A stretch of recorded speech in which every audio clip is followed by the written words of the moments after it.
In 2 days, I'll board a plane back to the United States for a visit, my home country. And I've noticed something that I find genuinely worth examining here. I'm preparing for this trip in a way that I would prepare for a country that I've never visited before. Why is that? With research, with anticipation, and if I'm being honest, with a certain degree of hesitation that I didn't expect to feel. That hesitation, that pause before going home, that's what we're going to talk about today. Because here's the truth that not enough people want to say out loud. If you've spent a great deal of time living abroad, you've allowed the experience to genuinely change you.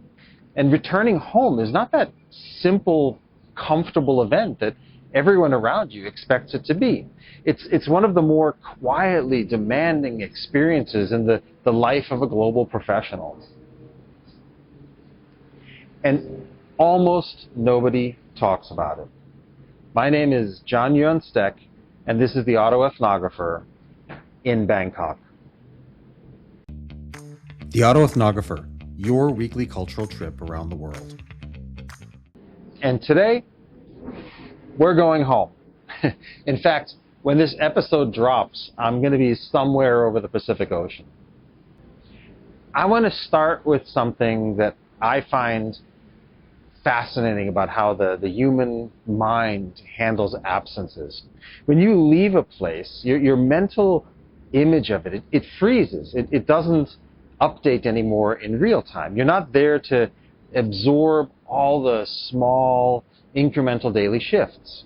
The new restaurant that opened and replaced the old one. The conversation that gradually changed the tone of the neighborhood. And the slow cultural drift that happens almost invisibly to the people who experience it, incrementally, day by day.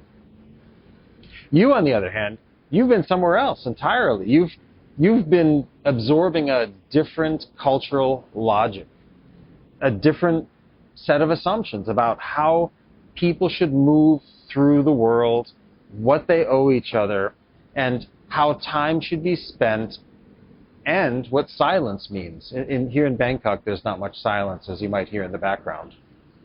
So when you return, you're not bringing your old self back to an unchanged place. You're actually bringing a changed self back to a changed place. And the collision of those two changes is what creates the specific kind of disorientation that researchers call reverse culture shock. The country that I carry in my memory, it has certain qualities, a certain scale, a certain informality, and a particular warmth of how strangers interact. But I've been away long enough to know that the country I'm going to land in is not going to be a perfect match to the one that I'm carrying in my mind. And then there's something else that I can't quite set aside. The United States that I'm returning to in 2026 is a country in the middle of a very public and intense conversation about what it actually stands for, about its values, about its place in the world, about who belongs and what that belonging requires. I've been watching all of that conversation from the outside. And now I'm going to go back and step right into it. Pun intended. There's a framework in cross-cultural research that I believe every expat should know. It's called the W curve, and it was developed by John and Jean Gullahorn way back when in 1963, before even I was born. I'm sure right now that Dr. Jerome Dumetz that we had on the program a couple of weeks ago is going to tell me this is an outdated model, but I have to say I still like the simplicity. Most people who study intercultural adjustment are familiar with the so-called U curve. The idea that when you move into a new country, your experience follows a pretty predictable arc. You have initial excitement, then some frustration, and then gradual adaptation. Then eventually, something that begins to feel like integration.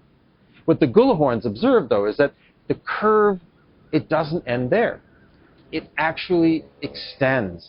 Because when you return home, you go through that same process again. A second you. And together, those two arcs form the shape of a W. Here's what makes that so important. The first you, adjusting to life abroad, people expect that one, rightly so, to be difficult. They prepare for that one. They give themselves permission to feel confused, to make mistakes, to take time making that transition. But the second you, coming home, almost nobody prepares for that one. Because how can home feel foreign? How can the place that made you require adjustment? The answer, I think, is that it can. And the reason is precisely because you've done the genuine work of cross-cultural learning. So when a tourist goes abroad and comes home, they're largely unchanged. A person who has truly lived abroad, who has let the experience question their assumptions and expand their sense of what's possible, that person comes home very different. And difference, even welcome difference, it requires adjustment. Before I go further into what I'm specifically anticipating when I land, I want to take a moment just to share with you directly, because to get a little bit personal. Because this trip is not only an intellectual exercise for me, it's deeply personal. I'll be visiting family in New Orleans, my wife's brother and his fiancée, which means that I also will have what I can only describe as a distinct pleasure of attending the New Orleans Jazz Festival this coming weekend. For those of you who've never experienced New Orleans in the spring, I can only tell you that very few places in the world are quite like it. And this will be my first time listening to the music in the warm days of a Louisiana springtime. It's a city that wears its culture loudly and without any apologies. And for someone who's spent their years studying how culture expresses itself, it's going to be a remarkable place to visit and to explore. Then from New Orleans, I traveled to Pennsylvania. My daughter is graduating from medical school, soon to be Dr. Stech. Congratulations. That's a milestone that I've been looking forward to for a long time. And my son and his fiancée, they've just acquired their first home together, which I'm really looking forward to seeing for the first time. These are the kinds of moments that pull you back. They're I guess I could call it the human gravity at the center of this homecoming. And because of that travel, the Auto Ethnographer is going to take a short and brief pause. There won't be any new episodes for about 2 to 3 weeks, so expect something new to drop in the second half of May. I'll be back after that, and I'm sure I'm going to have considerably more to talk about once I've been in the United States and can talk about my experience rather than my anticipation. But for now, let me tell you what I'm expecting to find. There are really 3 things that I'm genuinely curious about when I walk back into American life. Not as criticisms, not as complaints, just simply as observations, to look and to recalibrate myself. Because that is, after all, what this channel is overall built on. The first one is scale. One of the most consistent things that returning expats report, particularly those who have been living in walkable, city-centered, urban areas, is the scale of the United States. The roads, the distances between things. The portion sizes also, yes, but also the space between people when they're holding a conversation. The size of the personal space bubble that Americans surround themselves with without being fully aware of it is really different compared to Asia, where everything is crowded and personal space is more limited. You actually measure it in inches, not in feet like you would in the United States. I don't think scale is a flaw by any means. I just think that it is embedded into the American logic, and the whole society has evolved around that. A country that large, built around the mythology of space and individual freedom, is going to produce a different physical and social environment than the large, vast, sprawling, and crowded Bangkok ever will. And I understand that. But I'm curious about how my body and my psychology is going to respond to it after years of adopting and adapting to something really different. The second one is social interaction. American friendliness is one of the most genuinely appealing qualities of American culture. People are always smiling and seemingly happy. And I mean that really, truly, without any kind of irony. The ease with which a stranger will strike up a conversation, the warmth of a server, the openness of a neighbor, or the casual generosity of people who, for no particular reason, want to be generous with you. These are real and valuable things. But after years in environments with more formally stratified social interaction, I'm aware that I probably recalibrated myself, and I'm probably not going to be so friendly. The question here is not which approach to human action is superior. The question is really what my own calibration reveals about me and how I've changed on the inside. The third anticipation, and perhaps the most complex, is the political and the cultural atmosphere. I want to be careful here because this channel is not a political channel, and I can tell you it never has been, and it never will be. But I would not be honest if I pretended that a visit to the United States in 2026 is a culturally neutral experience. The country is in the middle of a significant debate about its own values, about what it owes its citizens, about its role in the world, and about who belongs and what that belonging actually means. I've been watching that debate from abroad, and now I'm going to step right back into it physically, hopefully not stepping in anything.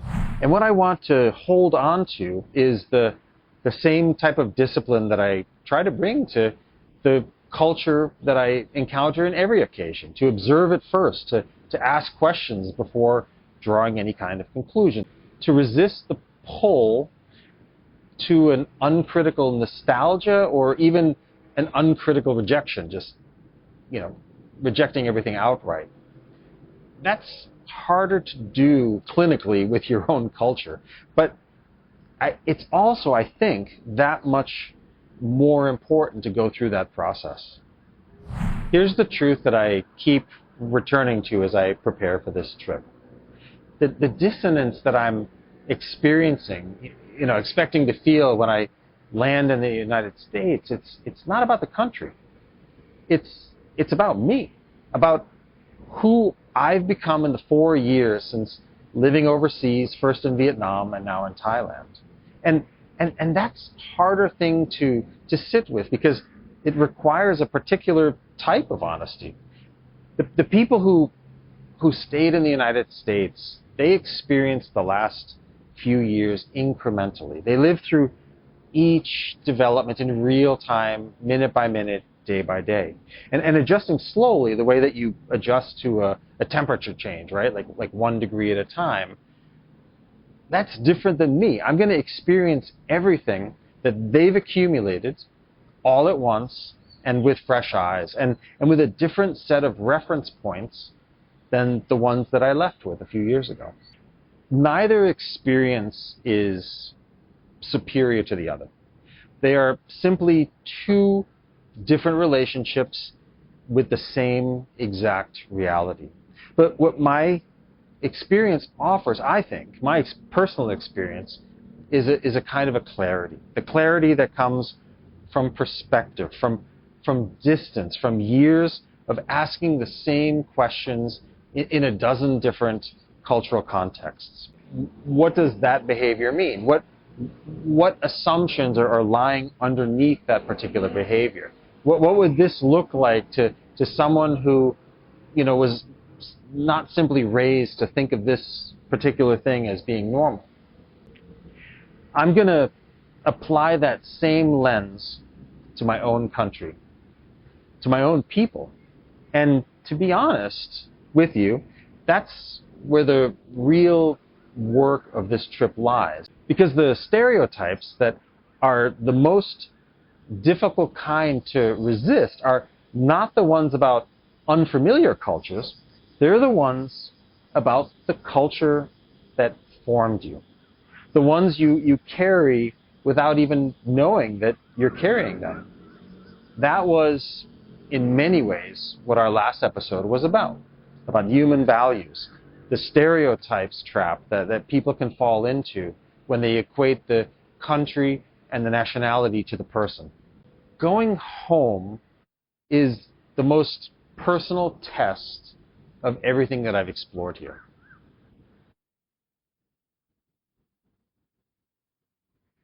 I don't know yet what I'll find when I land. And I think that uncertainty is the most honest thing that I can offer you today. What I do know is this: the act of returning home with open eyes, with genuine curiosity, with the willingness to be surprised by the place that made you, that made me. That is one of the more demanding things that a global professional does. It asks you to kind of hold two things at once. The deep familiarity of a place that you know deep inside in your bones, and then the fresh perspective that someone who has been genuinely challenged somewhere else develops. Those two things are not opposites. They are, when you can hold them out together at the same time, one of the real gifts of a life between cultures. So that's where I'll be for the next few weeks. In New Orleans at the Jazz Festival, surrounded by some of the most distinctive cultural expressionism in the United States. In Pennsylvania, watching my daughter cross a stage that she's worked years to reach, and then walking through the rooms of my son's first home, the one where he and his fiancée want to build a life. These are the moments that pull you back to what matters. And they're also, for someone who studies culture as a living, extraordinarily rich material. I look forward to bringing you what I find on the other side in a few weeks. Until then, I want you to stay curious, and I'll see you again in 2 to 3 weeks. As I always say, keep on driving, and I'll be doing plenty of that on the U.S. highway system. And if you stayed to the end of the show right now, then you've been watching a really nice sunset over Bangkok. Thank you for joining us on today's journey. Please remember to like and subscribe to the Auto Ethnographer and leave us a rating or comment. For more information, visit our website at auto-ethnographer.com. You can also follow on Instagram, Facebook, and LinkedIn.